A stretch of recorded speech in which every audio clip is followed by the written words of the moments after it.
Ну, мне вызываем машину. Работаете водителем, да?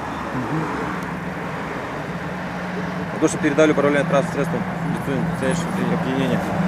Знаете, какая ответственность?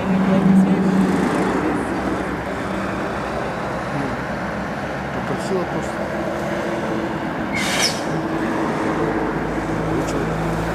В курсе нет? Какая ответственность за передачу предусмотрена? Я знаю. Решение? А что, людей могли убить? Нет, почему? Других участников дорожного движения? Не осознавали об этом, когда передавали руль? Не Нет, думал. не думали, да? Не подумал. То есть легкомысленно поступили, получается? Да. Что произошло? Куда направлялись? Какая была необходимость за руль садиться? Водитель. Решила покататься. Покататься одни были в автомобиле? Нет. Супруг сбоку сидел. Ага, что-то употребляли сегодня? Да, А что употребляли? водку. А в каком количестве? Беленькую.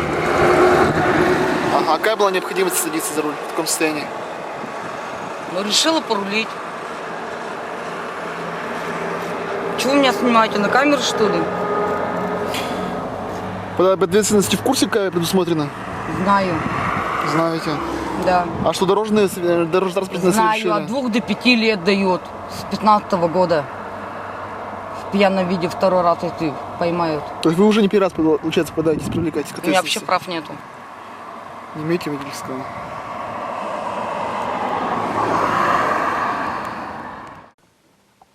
В течение субботы и воскресенья на территории Удмуртской республики сотрудниками госавтоинспекции были задержаны 68 водителей, находящихся в состоянии алкогольного опьянения. Несмотря на это, только в первой половине дня понедельника в городе Ижевске произошли 2 ДТП с участием нетрезвых водителей. В первом случае в районе поворота на Ягул, объездная автодорога, мужчина, находясь в состоянии алкогольного опьянения, передал управление своим транспортным средством своей супруге, также находящейся в состоянии алкогольного опьянения и не имеющей права управления. Поэтому необходимо напомнить, что доза алкоголя, количество принятого никак не влияет на санкции статьи, а административному наказанию подлежит и управление транспортным средством лицом, находящимся в состоянии алкогольного опьянения, и передача управления лицу, находящемуся в состоянии алкогольного опьянения. В обоих случаях сумма штрафа будет составлять 30 тысяч рублей, а срок решения будет исчисляться от 1,5 до 2 лет.